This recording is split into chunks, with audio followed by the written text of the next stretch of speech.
Discord. We had grown alienated from the stars, our home. Conflict was our master, crushing our spirits in its spiteful grip. In early times, our only language was the cry of battle. At last we acknowledged the futility of our eternal struggles against the spirits of the universe. Our frustration could cease only by humbly submitting to their natural authority, for this is the way of the world. Even the gods leave progeny. Thus the seeds of our being were planted throughout the cosmos. The raging of the spirits was thus assuaged, and for some time we heard only the comforting hum of the celestial wheel. But the truce was short-lived, and the murmuring of the restless spirits soon reached a screeching pitch. A new age of discord was once again upon us. The enemy drew silently near. We were betrayed. How could it be? How could we not have seen it? We were warring with shadows, and to our uncomprehending minds, these eternal conflicts were without purpose or reason. Again we fought them, and for a time the tide of battle waxed and waned, but our suffering was in vain. Even in victory, our ruthless overlords remained shrouded in infinite darkness.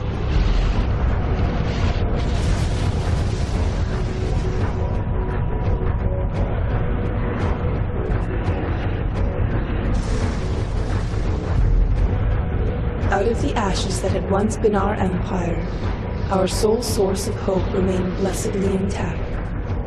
The Torahman, our holy scripture and sole guide to the ecstatic union we so desperately sought, had survived the Holocaust in its entirety. But now that harmony had become a distant, shattered fantasy. We were lost in dreams of eternity, our spirits trapped between the conflict of the present and our as yet unrealized merging with the infinite.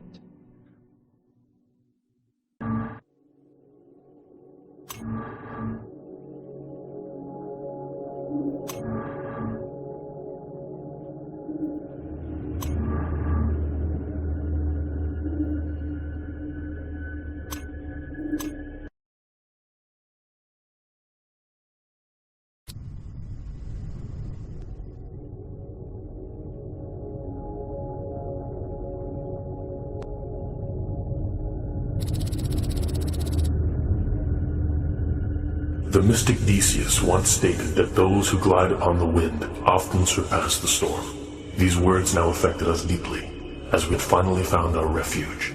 The few who still had the strength to lead the Alyssian people after so much loss had rekindled our faith.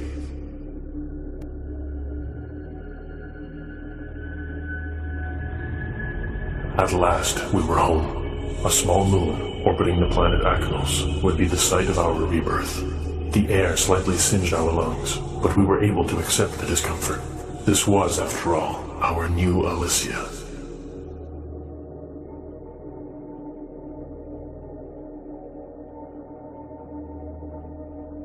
Seven years on New Alyssian brought about an explosion of creativity. Cities had begun to root themselves along the coastal region of the largest continent, named Yatra, after one of our greatest scholars. Soon, our first starport, Aldar, was launched into orbit. We had been fighting simply to survive for so long. The Alyssian people now embraced the chance to rebuild their former civilization. Had our path led us into another storm? Unnatural energy anomalies were appearing throughout the sector. Worried that the recent prosperity of our people might be threatened, the elders sent forth a small fleet to investigate.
With the presence of this new aggressor, the fragile peace of New Alysia had been shattered. Our mystics consulted the Torumin for clues as to the identity of these beings. What secrets could the scriptures reveal? Any original meaning had been distorted by centuries of interpretations and translations. We would need to return to the original tomes to make any progress. Meanwhile, our military once again prepared for war.